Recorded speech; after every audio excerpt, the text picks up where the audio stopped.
What kind of a feeling do you get when you hold the door for someone and they walk through it and don't say thank you? Okay. How about trying to get on Route 46 from the new exit now? If you're going along Route 46 and someone's trying to get in or cuts in front of you,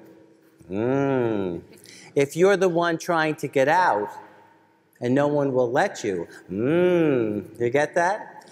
How about when you find the last ice cube in the trays so that they can say, I didn't take the last one, right? How about those situations? Anybody ever cure 10 lepers and have only one say thank you?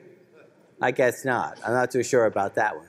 But we know the frustration, that feeling of resentment and anger that we get when our expectations are not met.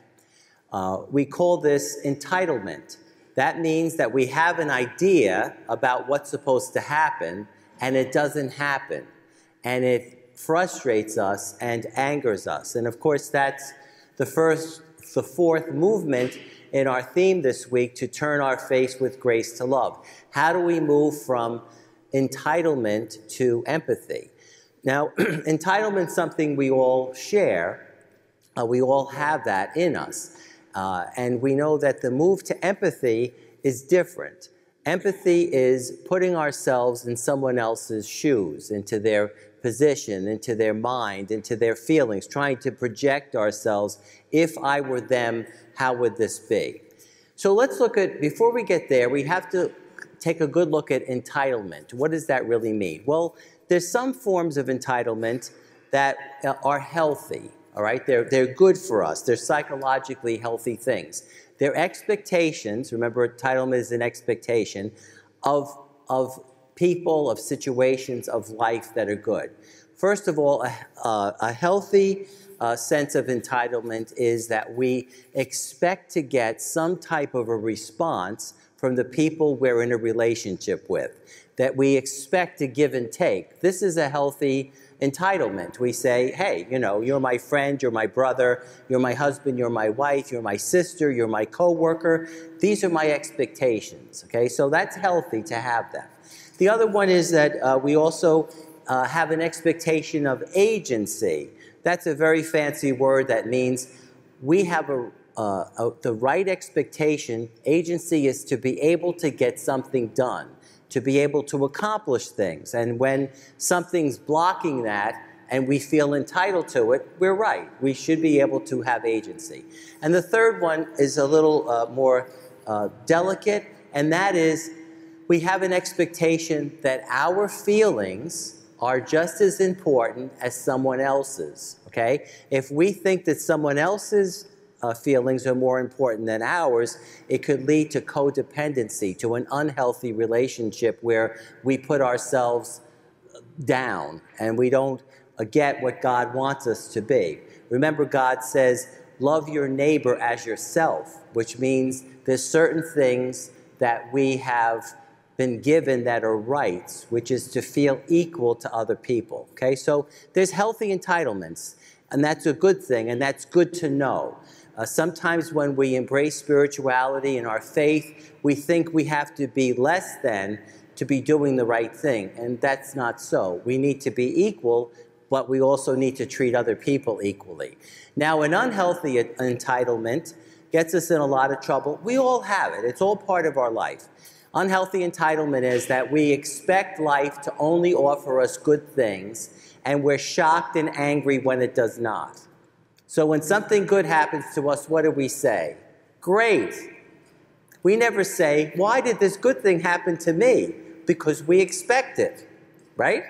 But when something bad happens, we can't believe it. Why did this happen to me? This is supposed to happen to you, not to me, right? We all go there with that, okay? So when illness comes, or accidents, or job loss, we can't believe it because we have a kind of an unhealthy expectation that life should always go our way, okay? The other thing is it's about relationship. Do I think that my feelings and needs are more important than yours? Am I greater than you? That's an unhealthy entitlement, and we do that all the time as well. And the third element is that we expect people to do what we want them to do. How is that working for you? Okay, so that's an unrealistic expectation of other people. Now, the good news in this is that we're a mixture of all of them, but the more we grow aware of the resentments we have, which point to where we feel entitled, okay, the healthier we'll be, and the more able we'll be able to invite God into those situations to help us to move from entitlement to empathy. Empathy, as I said before, is entering another person's experience to the extent that we can, to try to project and say, if I were them, how would I feel? Now, I think here's a good example is in the highway. If you're on the highway, you don't want to slow down to let anybody in. But this little exit on 46 is helping me because I can't get out. So it develops sympathy for that poor thing that was sitting there and with everybody honking, but everybody's too fast, okay? So it helps that way and the other way when we take the moment to look at it. It doesn't mean we like it. It doesn't mean that we think it's great. We just put ourselves in the other person's position to the extent that we can, okay? Now, some excellent news today is Jesus wrestled with this himself. I love this when we see Jesus having the same problems we're having because of his humanity. He cures the lepers, okay? Now, in Jesus' time, the lepers were, people blamed the lepers for having leprosy. They said, if you're sick, it means God doesn't favor you. You deserve what you got. I mean, that's kind of probably a nice way to live, but that's not Jesus' way, okay? So Jesus doesn't buy into that. He says, these people are suffering. I'm here to help them. He has empathy for them, and he cures 10 of them in today's gospel. The 9 others go on their merry way. 1 out of 10 comes back to say thank you, and Jesus says what we would say, hey, I cured 10. Where were the other 9? Don't you love it? I think that's great.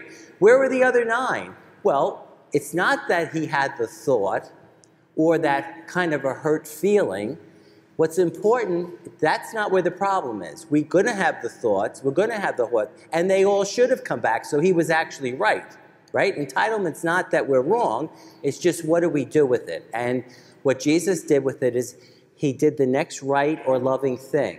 What's he going to do about the other 9? Nothing. But he takes the one who came back and says, buddy, thanks for coming. Guess what? Your faith, your thankfulness has not only cured you, but it has made you salvation. It has given you the ultimate healing, which is a heart like God's. So that leper now is completely healed in body, mind, spirit, psychologically. He's open to gratitude, which opens life, which reduces entitlement, which increases empathy, which made this leper reflect God's own love. And that leper showed to Jesus a face of God through his gratitude. That's what this movement of turning our face with grace to love can do. It turns, yes, we could be right, but with God's help and prayer, we move to empathy, which is the most like God. So that's happening in the gospel today. Jesus is wrestling with this entitlement and has a beautiful solution to the problem that he faced by being kind and loving and generous to the person who said thank you to him. Think of that leper too. All the rest of them never thought, how did Jesus feel? And that guy said, let me go back and say thank you. This will make this man's day. And it did, to have someone be grateful. Gratitude, recognizing that everything is a gift, is the cure for entitlement because everything is a gift. And therefore, gratitude moves us to empathy because we realize that if someone else is having difficulty with us, perhaps that gift is not there for them. So we have all that here. Now, how do we move to empathy? It's nice to talk about it, but what are we going to do about it? Well, we have an expression that we use, that we understand the dynamic of turning our face with grace to love from entitlement to empathy. It sums it up beautifully. to walk a mile in someone else's shoes, right? We've heard that. We don't think about it a lot. That nails it. That hits it right on the head, because that, of course, it means trying to enter their experience. If we could know others the way God knows them, we would see them as God sees them, with unconditional acceptance. But we can't. Now, we used to think that was a Native American saying, but it turns out that Mary Lathrop wrote a poem in 1895, and one of the lines of the poem was, to walk a mile in a man's moccasins, okay? And that's how it got associated with Native Americans, but it actually comes from the poem.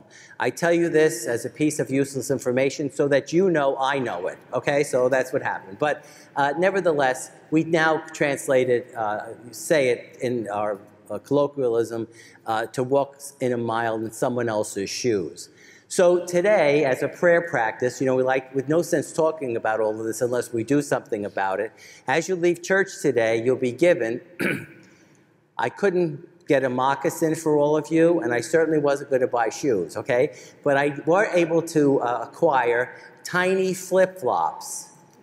They're tiny, I mean they're tiny, so don't swallow them, okay? But they look much better in the picture, and but you know what? They were cheap, okay? So, but if you take the little flip-flop home, there's going to be a prayer associated with it. I couldn't get your moccasin, but you put that out when you pray for this move from entitlement to empathy, and hold it. The bulletin has all the instructions about what to do.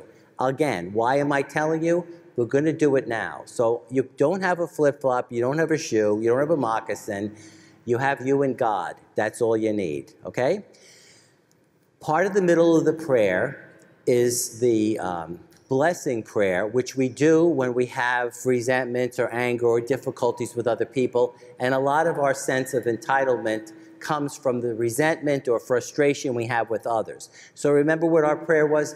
Bless so-and-so. Sometimes we put in that clown, remember? So bless so-and-so and transform me to set me free, because you can't do much about other people, but we can bless them.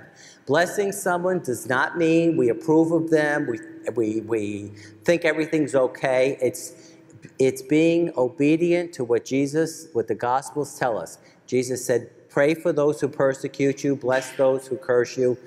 We do it as an act of faith and say, Lord, this is a problem, this person's a problem for me. I bless them because you've asked me to. You can do it through gritted teeth, it's fine. But we open ourselves through that prayer for God to enter the situation and start to work and heal us first, to turn our face with grace to love. It's not magic, it's a process, but it does help us to feel that we have something to do to help the situation with the prayer. So when we get to the blessing part, if you feel like you have to cross your fingers when you do it, that's okay too. This is a process, all right? So let's do it now. Close your eyes. I'm going to lead you in a little prayer experience, okay? And here's what you do. Just picture that you're holding a moccasin, okay? Be mindful that God is with you on this journey as you travel from resentment and entitlement to empathy. Identify your thoughts and feelings about unhealthy entitlement or resentments.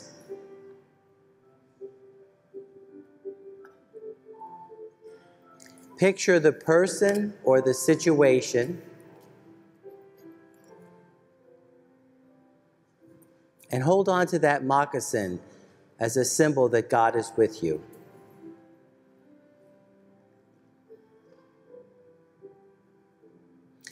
Pray as an act of faith, Lord, bless this person or this situation and transform me to set me free.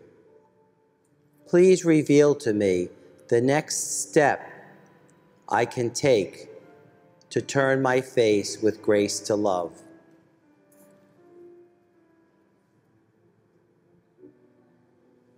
What thoughts or feelings are coming to mind? Tell God about them.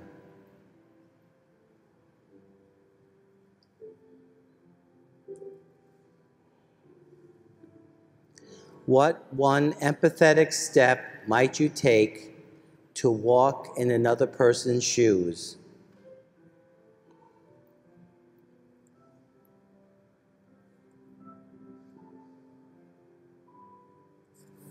In conclusion to our prayer, to walk with empathy is to walk with God. Lord, turn our faces with grace to love. Amen.